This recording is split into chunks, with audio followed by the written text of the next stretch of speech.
Pour cette partie, la création d'un processus nécessite de faire un petit rappel sur la notion d'un processus et d'un programme. Un programme, c'est un fichier binaire présent sur le disque dur. Par exemple, sur notre disque dur, nous avons déjà vu Firefox. Euh, donc, on va lancer le programme Firefox.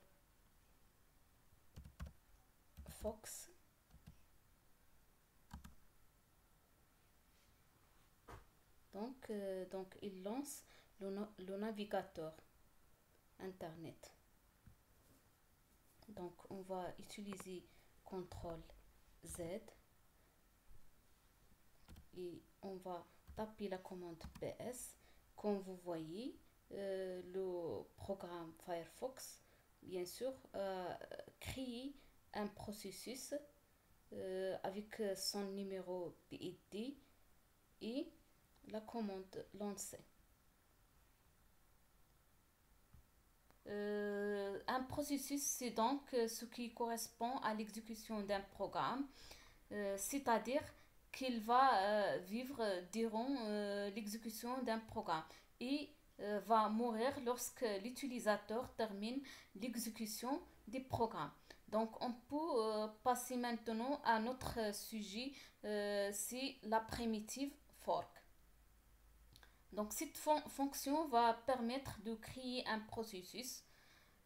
Par conséquent, on a le processus de départ qui donne la naissance à un autre processus, c'est-à-dire l'existence de deux processus, fils et processus père, qui s'exécutent en parallèle dans le même code. Donc, et pour pouvoir différencier le processus père et processus fils en consultant la valeur de retour de fork. L'appel système fork est déclaré dans la librairie instd.h et il retourne à une valeur de type PID-T qui est déclarée dans la librairie 6 types.h. Donc, il y a trois valeurs de retour envoyées par fork. -1, c'est la création a échoué. C'est-à-dire sur la machine Unix, il y a assez de processus encore d'exécution. Il refuse la création d'un nouveau processus à cause de ce problème d'erreur. Le cas des processus fils, fork retourne toujours la valeur 0. Pour le cas des processus pair, fork retourne à l'identifiant des fils grâce à ces valeurs de retour différentes des processus fils par rapport au processus père. Elle va, on va être capable de distinguer entre le processus fils et le processus père. Donc on revient au code de l'erreur indiqué par la variable globale erno déclarée dans la librairie erno.h qui contient deux constantes et une même. L'espace mémoire est insuffisant pour créer un nouveau processus. Euh, ou à gain, nous avons deux cas. Soit les ressources système sont incapables de créer un processus, ou bien il y a assez de processus encore d'exécution.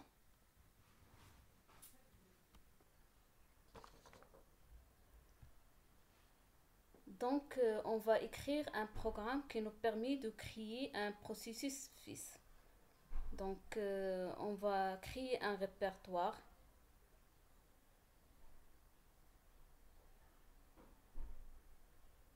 Puis, on va remonter à ce répertoire et on va lancer l'éditeur VI pour écrire un programme qui porte l'extension .c.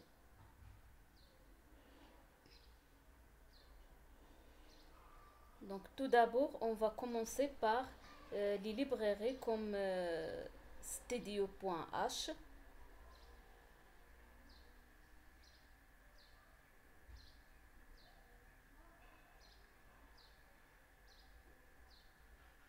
Une Stadio.h, bien sûr, pour fork.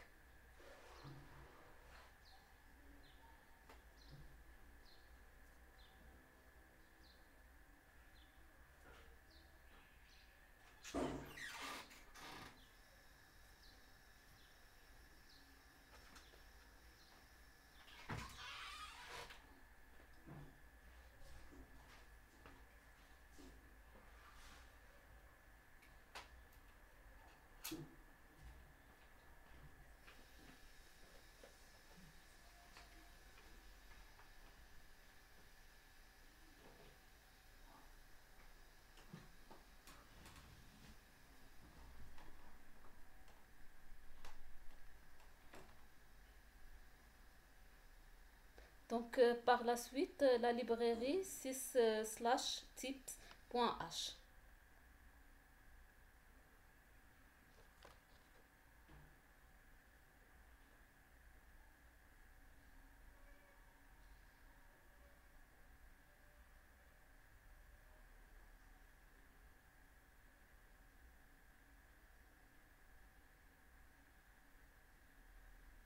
Bien sûr, on va commencer par euh, la fonction principale min.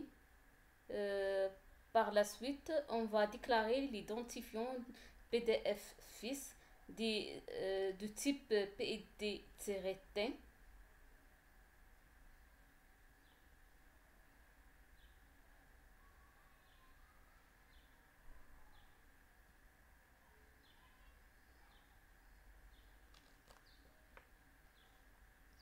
Ensuite, bien sûr, PDF-fils qui reçoit fork. La valeur renvoyée par fork 3 cas. Le premier cas, bien sûr, -1, qui affiche l'erreur par la fonction printf.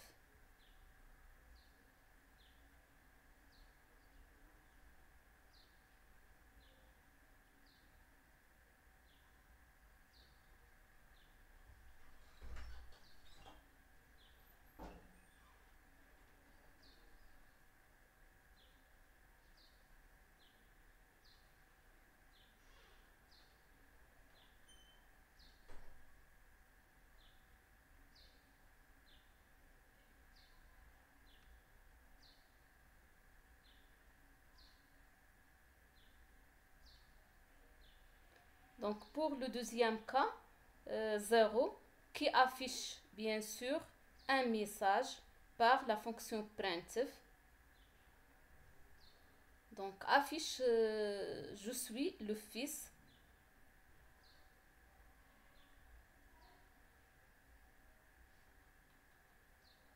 Et on va indiquer le numéro de PET grâce au spécificateur de format pourcentage D.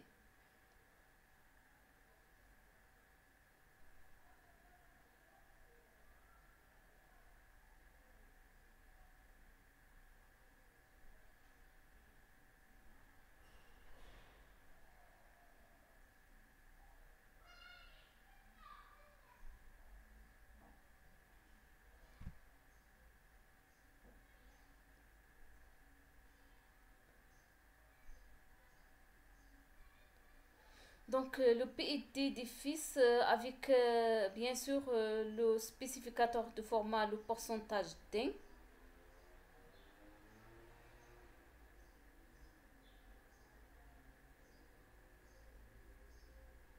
en utilisant l'appel système git PID pour connaître l'identifiant d'un processus fils.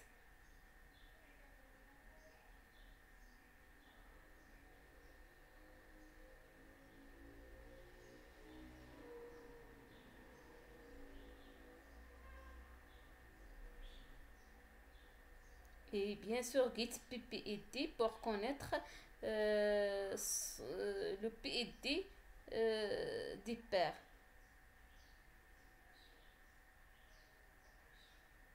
Donc pour le dernier cas, c'est bien sûr euh, le PED est supérieur à la valeur 1.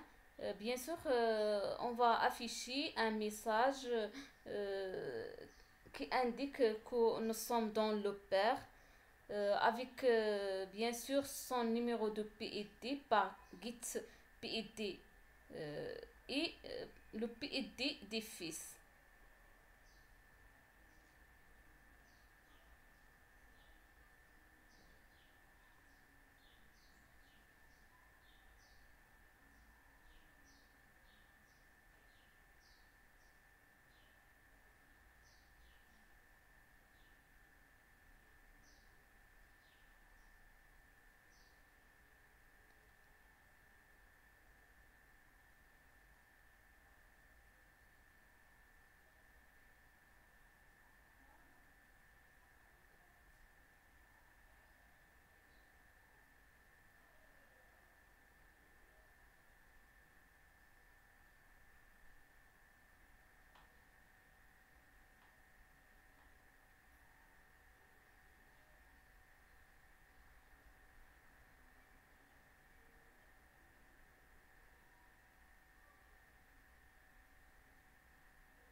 Ensuite, on va taper la commande WQ pour enregistrer et quitter l'éditeur VI. Donc, on va essayer de compiler le programme par gcc-on, le fichier exécutable, puis le nom de code source. Lancer l'exécutable et comme vous voyez, aucune erreur